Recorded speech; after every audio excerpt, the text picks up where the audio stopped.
I guess, Mr. Crow, to kind of start out with, this is the second year of the film festival, and this experience and this way that we've seen it happen, this got to be kind of a milestone for you guys. This is a big step into a crazy 2 weeks of experience with you guys. The milestone is we are now officially, I think, the largest virtual reality environmental film festival. That's crazy.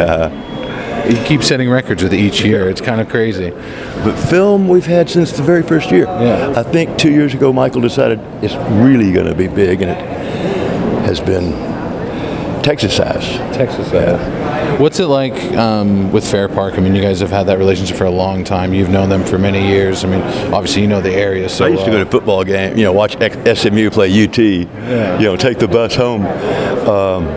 It's a wonderful facility. It's one of the only places in America where you can have all the square footage of indoor and outdoor expo and garden. Lucky to have it. And it's also the largest collection of Art Deco buildings in America. Texas Deco. What's it mean, I mean, with the legacy of your family here in the city and how much you've been a part of the city, what's it mean to be able to bring environmentalism to the city and make it a big focus? This is world-renowned now. Well, it's not a matter of legacy, it's a matter of survival. We need the biggest Earth Day environmental expo in the world.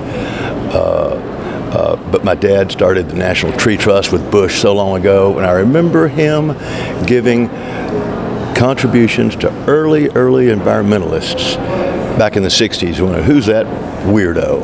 Yeah. What's it mean, your dad's legacy? I mean, he was the first in China, bringing back all the wonderful stuff that we see at the Crow. I mean, you've obviously made those trips, and the Crow has turned into something beautiful. What's next for you along in the art world? Well, our museum has just expanded from 3 stories to 4 stories in the Arts District, and we haven't started to even get ready to announce big plans for a far north Dallas satellite. Really? Wow. Well, I've got to kind of ask about what you have right here on your lapel. This is something important to you. Can you talk about the causes that you're behind? Well, all of them. There's just that's what's so special about Earth Day, EARTHx, is that we have all the issues: climate institutes, research, and local activists, litter and recycling, and ocean plastic, and really you don't see that at any environmental important gatherings. They're all in a certain discipline, but ecology doesn't sort out very neatly. Plastic bottles. Gosh, I don't even remember the numbers of plastic bottles. Gosh. I think 12 billion plastic bottles in the state of Texas every year. Straws, every day in America, 400 million straws. Now, a generation ago or two, we didn't have to worry about those things. It wasn't like that. But now with population only going to go up, just because we could be a little bit complacent a generation ago that it wasn't going to hit us yet, well, yet it's here now. Where do you see this festival in 10 years? Dallas, Texas. You're talking to the wrong guy. We have really wonderful people on staff, related to staff, and really a network.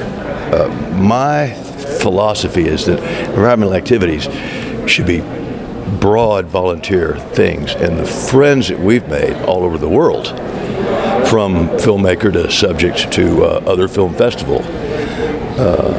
So I shouldn't have said Texas, because I know Michael wants, with the internet and film will travel. So we'll go beyond we'll cross the Red River. I love that. Well, Travis, I'd love to ask, my experience with the Crow is so much with the Monks. What does that mean to you? I mean, you've been with them for 20 plus years. You guys have known them forever. So people will know, the Crow Collection of Asian Art downtown in the Arts District, we've got some permanent collection for Tibetan art, and of course Tibet's a part of China nowadays. The wonderful Tibetan monks who do live in India by necessity come to Dallas yearly, and they chalk out a large mandala and take a whole week of sand painting, very tediously. The beginning ceremony and the ending ceremony. I've studied Eastern philosophy, and I'd say metaphysics longer than I care to admit, and meditated. But the vibes in that museum on those ceremonies when those monks chant is really palpable. When they finish that sand painting, they take a whisk and they dash it. Just so everybody know, nothing is permanent in this world. But the fun part is they're gentle, they're childlike, like the Dalai Lama. And they come to my yard once a year, and we play basketball because I think they have some time to kill in the monastery. So they take off my team takes off their shirts. So it's the shirts versus the robes, and we call it the monk dunk. Well, Travis, thank you so much, and thank you for the time, and thank you so much for the festival. Thanks so much.